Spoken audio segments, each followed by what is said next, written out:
السلام علیکم ورحمۃ اللہ وبرکاتہ۔ بسم اللہ الرحمن الرحیم۔ آج کا ٹاپک ہے طلاق روکنے کا عمل کیا ہے، یعنی کہ طلاق کو کیسے روکا جائے۔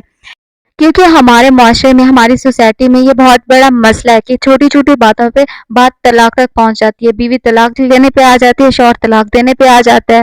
پھر ہم نے اپنی سوسائٹی میں یہ بھی دیکھا کہ اگر عورت گھر بسانا چاہتی ہے، شوہر طلاق دینا چاہتا ہے، یا پھر شوہر گھر بسانا چاہتا ہے، عورت طلاق لینا چاہتی ہے، تو آج ہم اس مسئلے پہ بات کریں گے۔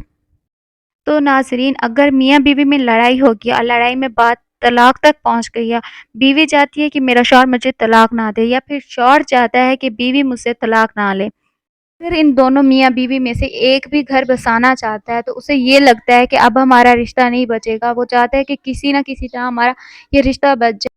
تو اس صورت میں آپ نے کیا کرنا ہے، اگر میاں بیوی میں سے کوئی بھی ایک چاہتا ہے کہ ہمارا رشتہ بچے رہے، اگر بیوی چاہتی ہے کہ میرا شوہر مجھے طلاق نہ دے، مجھے کھلا نہ ملے، تو بیوی نے کیا کرنا ہے کہ کسی بھی نماز کے بعد، ٹھیک ہے، کسی بھی نماز کے بعد 11 بار درود شریف پڑھنے کے بعد اس آیت کو 550 بار پڑھنا ہے۔ یہ عمل آپ نے 21 دن تک کرنا ہے۔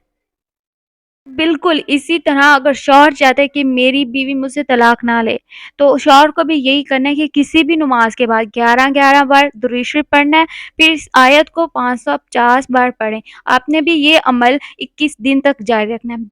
تو وہ آیت مبارکہ ہے واللہ اشہد باسا اشہد تنکیلا۔ اس آیت کو آپ نے 21 دن تک جاری رکھنا ہے، انشاءاللہ طلاق کی نوبت ختم ہو جائے گی، طلاق نہیں ہوگی، صلح ہو جائے گی۔ دیکھو میں اسے پھر ریپیٹ کرتی ہوں، اگین بتاتی ہوں آپ کو کہ آپ نے کسی بھی نماز کے بعد، اگر عورت چاہتی ہے یا پھر مرد چاہتا ہے، ان دونوں میں سے کوئی بھی چاہتا ہے، تو آپ نے کرنا ہے کہ کسی بھی نماز کے بعد 11 بار درود شریف، پھر آپ نے پڑھنا ہے اس آیت کو 550 بار۔ یہ عمل آپ نے 21 دن تک کرنا ہے، انشاءاللہ طلاق نہیں ہوگی، آپ کی صلح ہو جائے گی، ڈیورس نہیں ہوگی۔ اور آپ نے اس آیت مبارکہ کو سچے دل کے ساتھ پڑھنا ہے، انشاءاللہ آپ پہ جو بھی مصیبت ہے، طلاق کی نوبت جو آئی ہے، وہ بھی ختم ہو جائے گی، انشاءاللہ صلح ہو جائے گی، طلاق نہیں ہوگی۔ اس کے ساتھ مجھے دیجیے اجازت، اللہ حافظ۔